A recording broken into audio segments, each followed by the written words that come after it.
Եվրամիության խորհուրդը Եվրոպական խաղաղության հիմնադրամի շրջանակներում ընդունել է Հայաստանին 20 միլիոն եվրոյի օգնություն տրամադրելու վերաբերյալ որոշում։ Խորհրդի պաշտոնական կայքէջում հրապարակված հայտարարության համաձայն աջակցության նպատակը Հայաստանի Հանրապետության զինված ուժերի լոգիստիկ կարողությունների ուժեղացումն է, կենտրոնանալով ճգնաժամային եւ արտակարգ իրավիճակներում քաղաքացիական բնակչության պաշտպանության վրա։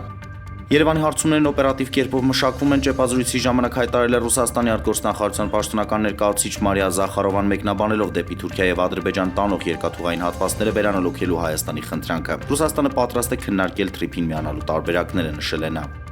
Արտաքին գործերի նախարար Արարատ Միրզոյանը Բրյուսելում հանդիպում է ունեցել Եվրամիության ընդլայնման հարցերով հանձնակատար Մարտակոսի հետ։ Զրուցակիցները քննարկել են նախորդ տարվա դեկտեմբերին ընդունված Հայաստանի Հանրապետություն Եվրամիություն ռազմավարական օրակարգի իրականացմանը վերաբերող հարցերի լայն շրջանակ։ Հանրապետության նախագահ Վահագն Խաչատրյանին իր հավատարմագրերն է հանձնել Հայաստանում Բոսնիա եւ Հերցեգովինայի արտակարգ եւ լիազոր դեսպան Իվան Օրլիչը։ Կողմերը կարևորել են փոխայցելությունների ակտիվացումը, հատուկ ընդգծելով խորհրդարանական դիվանագիտությանը նոր ազդակ հաղորդելու անհրաժեշտությունը որպես միջպետական հարաբերությունների խորացման արդյունավետ միջոց։ Կրեմլը հաստատել է Ուկրաինայի եւ Ռուսաստանի միջև էներգետիկ հրադադարի ռեժիմը կպահպանվի մինչև փետրվարի 1-ը։ Ռուսաստանի նախագահի մամուլի խոսնակ Դմիտրի Պեսկովի խոսքով Թրամփն անձամբ խնդրել է Պուտինին մինչև փետրվարի 1-ը ձեռնպահ մնալ Ուկրաինայի ենթակառուցվածքներին հարվածելուց բանակցությունների համար բարենպաստ միջավայր ստեղծելու համար։ Հայաստանի ազգային հավաքականի գլխավոր մարզիչ Եղիշե Մելիքյանը շարունակում է հետևել արտերկրում հանդես եկող հայ ֆուտբոլիստների ելույթներին։ Ինչպես տեղեկացնում է ֆուտբոլի ֆեդերացիայի մամուլի ծառայությունը, մարզիչը ներկայ է գտնվել Եվրոպայի լիգայի խաղարկության լիգայի փուլի 8-րդ տուրի Ծրվենա Զվեզդա Սելտա հանդիպմանը։ Խաղի ավարտից հետո Եղիշե Մելիքյանը հանդիպել է Հայաստանի ազգային ընտրանու պաշտպան Նաիր Թիկնիզյանին։ Կողմերը զրուցել են եւ քննարկել ֆուտբոլային հարցեր։